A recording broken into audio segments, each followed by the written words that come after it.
जुलाई 2024 तकरीबन 121 लोगों की दर्दनाक मृत्यु और सैकड़ों लोग घायल हुए। अगस्त 2024 7 लोगों की मृत्यु और काफ़ी सारे लोग घायल हुए। में एक घटना घटी 8 जनवरी को, उसमें 7 लोगों की मृत्यु हुई, 35 से ज़्यादा घायल हुए। ये बात इसलिए कर रहा हूँ कि ये भगदड़ की घटनाएं हैं जो होती रहती हैं। एक घटना जिसकी आवाज़, जिसकी गूंज पूरे विश्व तक गई, क्योंकि वो घटना घटी थी विश्व के सबसे बड़े धार्मिक आयोजन महाकुंभ की। मौनी अमावस्या की रात में भगदड़ हुई, 30 लोगों की मृत्यु हुई और 60 से ज़्यादा लोग घायल हुए। वो मौनी अमावस्या जिसमें मौन रहकर स्नान किया जाता है, वो मौनी अमावस्या चीख पुकार और चित्कार से भर गई और लोग मौन नहीं रह पाए। और मैं भी मौन नहीं रह पाया और आज ये वीडियो बना रहा हूँ कि भगदड़ की मानसिकता क्या है, उसका कारण क्या है और उसका निवारण क्या है। अभी 29 जनवरी को बीते ज़्यादा दिन भी नहीं हुए थे और 15-16 फरवरी को उसी घटना की पुनरावृत्ति हो गई और नई दिल्ली रेलवे स्टेशन में 18 लोगों को अपनी जान गंवानी पड़ी और काफ़ी सारे लोग उसमें घायल हुए। नमस्कार दोस्तों, मैं शिवशंकर सिंह, स्वागत है आपका मेरे मिशन पॉजिटिविटी टू प्रोडक्टिविटी में। और आज मैं आपसे साझा कर रहा हूं वो विचार जो है भगदड़ से संबंधित, यानी कि स्टैम्पीड। स्टैम्पीड क्यों होती है, उसके कारण क्या हैं, उसके निवारण क्या है, इसकी डिटेल में आपसे बात करेंगे और उम्मीद करेंगे कि इस वीडियो के बाद हमारे देश में भगदड़ की घटनाओं में कमी आए।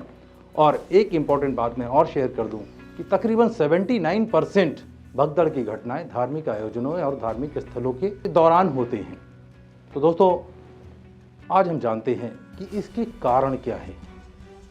पहला कारण पुअर क्राउड मैनेजमेंट, दूसरा कारण पुअर बैरिकेडिंग्स, तीसरा कारण प्रॉपर एनालिसिस नहीं होना उस आयोजन का कि यहाँ पर कितने लोग आएंगे, उनका बिहेवियर क्या होगा और कैसे वो कंट्रोल करेंगे। चौथा जो सबसे महत्वपूर्ण कारण है जिस पे बात बहुत कम की जाती है, वो है हमारा स्वयं का बिहेवियर। जी हाँ, आप सही सुन रहे हैं, हमारा मानव जीवन मूल्यों के प्रति अर्थहीन हो जाना, मानव जीवन के प्रति संवेदनहीन हो जाना।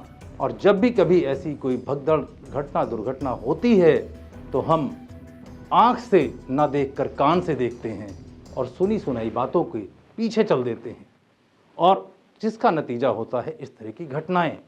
अगर थोड़ा सा धैर्य रखें और हम ये समझें कि दूसरा मानव जीवन भी उतना ही महत्वपूर्ण है जितना हमारा स्वयं का, तो ना हमें अपना जीवन गंवाना पड़ेगा, ना ही किसी अन्य व्यक्ति को।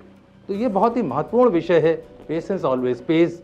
हमें लाइन में रहने की आदत होनी चाहिए, हमें एक दूसरे के प्रति सहयोग की भावना रखनी चाहिए। और जब हम धर्म कर्म की बात करते हैं, श्रद्धा की बात करते हैं, तो वहाँ पे पहले मैं क्यों, जबकि जीवन का सिद्धांत क्या है कि जब भी देना हो तो सबसे पहले, और जब लेना हो तो सबसे आखिरी में कतार में खड़े होना है। तो ये तो जीवन मूल्य हैं। यहाँ कोई आर्थिक चीज़ें नहीं होती हैं, यहाँ जीवन दांव पे लग जाता है जब हम इस तरह की घटनाओं के कारण बनते हैं या इस तरह की घटनाओं में फंस जाते हैं। तो दोस्तों, मैंने आपको 4 कारण बताए जिसमें मेरी नज़र में बाकी तीनों तो सरकारों का काम है, चौथा हमारा स्वयं का कार्य है। चाहे ट्रेन में चढ़ने की बात हो, चाहे संगम में पूर्ण डुबकी लगाने की बात हो, चाहे जो है किसी मंदिर में भगवान के दर्शन करने हों, बस इतनी सी भावनाओं को यदि हम समझ जाएंगे तो सरकारों का काम कम हो जाएगा, हमारे जीवन मूल्य बढ़ जाएंगे, हमारे श्रद्धा की, आस्था की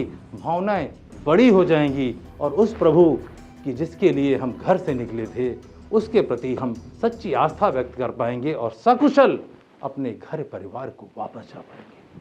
तो ये तो दोस्तों रही मेरी बात। अब मैं बात करता हूँ निवारण की, कि निवारण क्या क्या होने चाहिए। चूँकि यह दिव्य कुंभ, भव्य कुंभ और डिजिटल महाकुंभ रहा है, तो डिजिटल तरीके से हम भारत को सुरक्षित बना सकते हैं, स्टैम्पीड की घटनाओं को जीरो की तरफ ले जा सकते हैं। क्योंकि आज की जो टेक्नोलॉजी है, लेकिन फिर मैं बोलूँगा कि मानव टेक्नोलॉजी सबसे बड़ी है। और मानव टेक्नोलॉजी क्या है कि देते समय सबसे पहले और लेते समय सबसे आखिरी।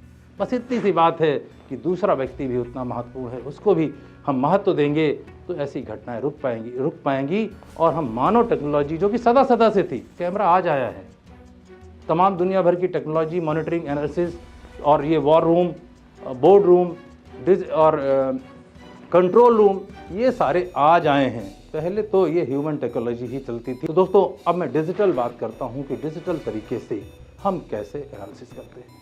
मैं चूँकि व्यापार मंडलों से जुड़ा हूँ, सामाजिक सरोकार से जुड़ा हूँ, आप लोगों से जुड़ा हूँ, सरकार के तमाम नुमाइंदों से जुड़ा हूँ और ये वीडियो मैं चाहता हूँ कि सरकार तक पहुँचे।